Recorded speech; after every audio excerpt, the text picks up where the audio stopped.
Whoa, hey, how's it going? I am here in a forest to talk about the new Subaru Forester Hybrid. Yes, finally, the Forester is getting a full-blown hybrid for North America. Although other areas have had it in the past, this is the first time we get it. Yeah, okay, maybe I lied. I'm not in a forest, I'm in a wooded area by a racetrack. But that doesn't change the fact that we're talking Subaru Forester. The hybrid uses the 2.5 liter boxer 4-cylinder we're used to, but running on the Atkins cycle and is paired to an electric motor. Now that all happens before the transmission, so unlike some other hybrids that have motors, say, driving the rear wheels, everything goes through Subaru's CVT to then all four wheels through a symmetrical all-wheel drive, so which means this Forester just happens to be a hybrid, but it's still a Forester through and through. It should still be just as capable. So the power increase isn't crazy, it's just 194 total system horsepower and 199 pound-feet of torque. Still, those are decent improvements over the stock power. More importantly, being electrically assisted, all that power and torque should come in instantly, which should be a big help around town.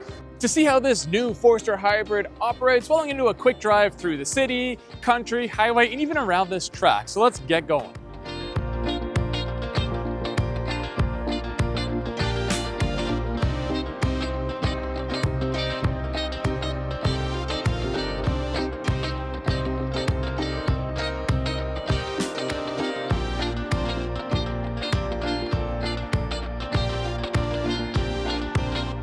The most remarkable thing about the way the Forester Hybrid drives is how unremarkably different it is from the regular Forester. You know what? If someone got in here and didn't know the difference, they wouldn't know the difference. But those who are used to Subarus and Foresters like myself will notice how much smoother and quieter this vehicle is. So does it make it any faster? Well, not really.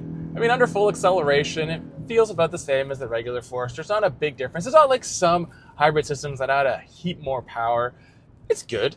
It's not slow. It's just slightly better. It's really in the city and passing and just cruising where you feel that extra little bit of torque from the electric motor. If really getting on the gas like this, you get that usual Subaru sort of growl, noise, buzz, whatever you want to call it. You know, that flat 4 noise. But when you're just driving around normally, because the engine doesn't need to work as hard with the electric motor assist and can actually turn off at times, it's so much quieter. And the transition between all electric, hybrid, and just gas is excellent. Which you think, well, they're using some parts borrowed from another manufacturer, so it should all be worked out.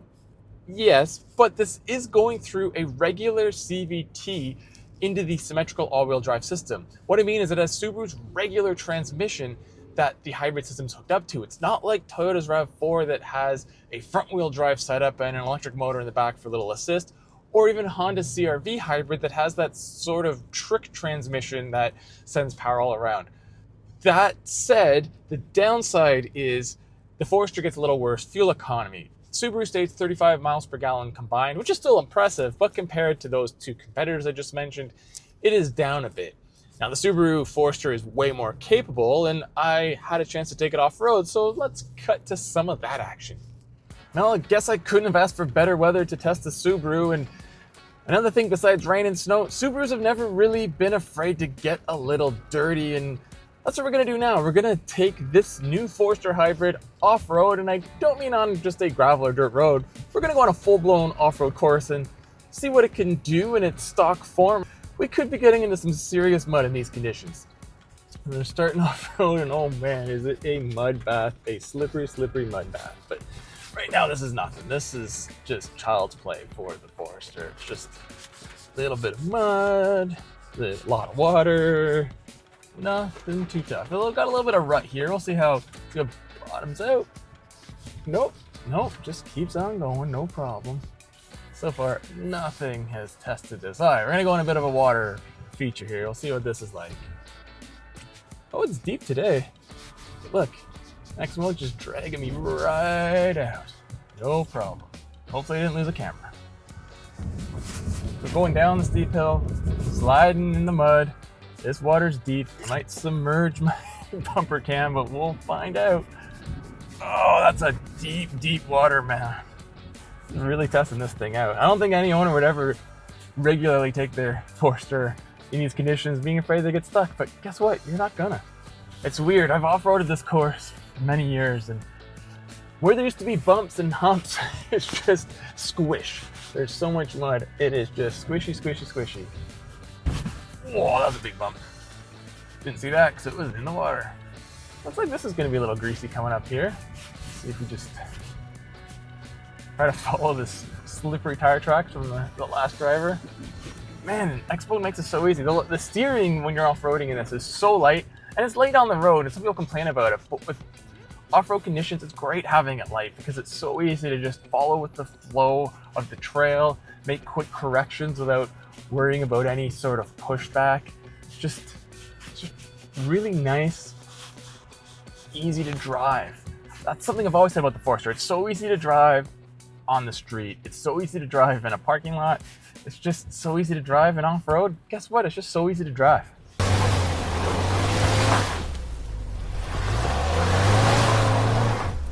Whew. Got a little stuck there, but we got out of it. We made it.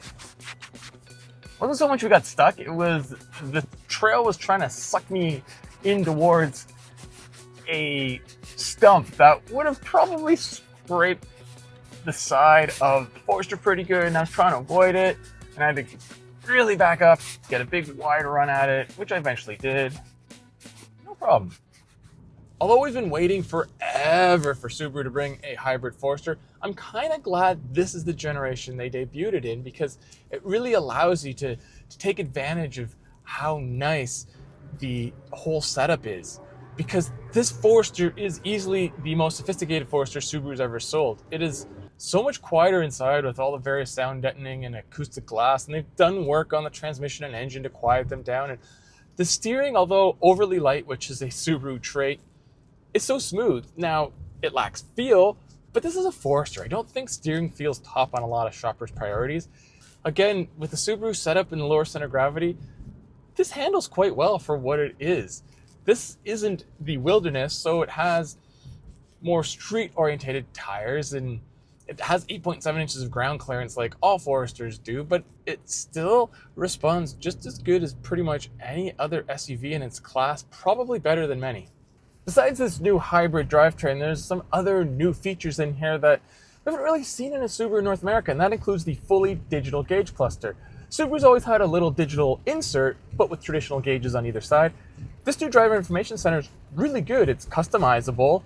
There's different menu screens that you can also have on the left-hand side, and there's three main setups you can choose between, one with digital traditional gauges, one that's the navigation, and one that's more of a clean look. What I like is the necessary information top and bottom are always there, and there is a menu on the left that's customizable and adjustable, and overall just gives the Forester a bit more of a modern feel inside. And the infotainment system with the heated and ventilated seats now, as constant digital buttons are another plus.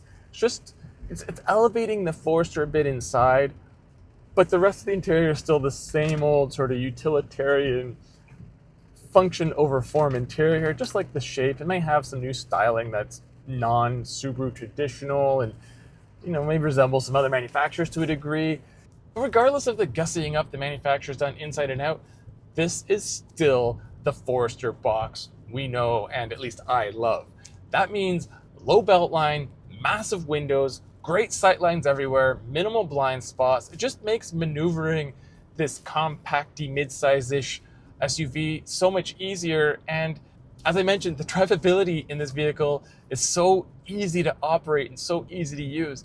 This is definitely an SUV for someone who isn't overly keen on driving or maybe feels nervous going up to vehicle this size, because this just makes it so simple and easy. There's very few SUVs on the market that have a rear window as big as the massive one in here. I can see so much behind me, and of course this has the latest eyesight system with the extra third wide angle camera.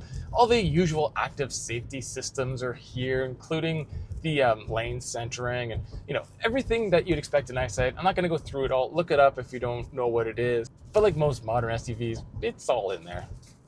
All right, so interior comfort. Well, let's just talk comfort in general. Ride comfort, again, Subaru trait that hasn't disappeared with the new Forester because of their extra long suspension travel. And although this one has the slightly shorter sidewalls on the tires, it still delivers a very smooth ride. I just went over some train tracks and it was like they didn't really exist. Well, okay, I felt them a little bit, but you know what I mean. actual interior, well, the hybrid comes with an animal-free interior. That means my steering wheel and my seat are fake leather, leatherette. I know Subaru calls it, I think, StarTex, whatever you want to call it. It's comfortable. It obviously doesn't feel the same quality as leather. It's like extra smooth, but it's still nice. And for me, I don't really care what the surface is. I care about the overall comfort. And this seat supports me. It puts me at a good seating position. I don't feel like I'm sitting too high or too low. Lots of headroom.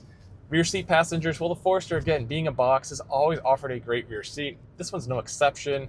I mean, we talked about that last year. Because of its lack of leather, it has some different sort of interior bits. Like here we have some cloth and then some squishy materials and a little texture on the front dash that's on all Subarus.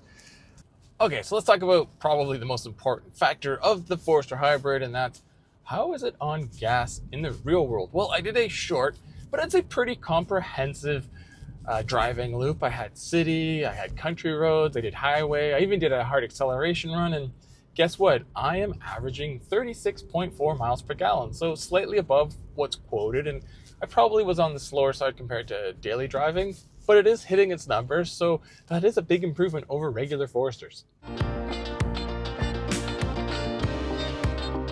Subaru didn't set out to make the most efficient hybrid. Instead, the brand wanted to make a Forester that was much more fuel efficient while not losing any of its traits, and I think they've really succeeded. Now, it's not perfect. There's still a lot of the issues that the current Forester has, like sort of anonymous exterior styling, not the most refined interior. That center stack infotainment system has a lot of detractors, although I don't mind it. And the engine, although much quieter, is still a bit rough, and power slightly increased, but it's not the quickest.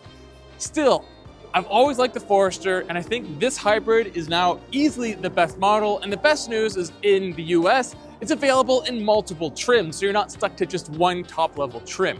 It gives shoppers more options for the Forester, one that will save a lot more gas while delivering slightly better performance.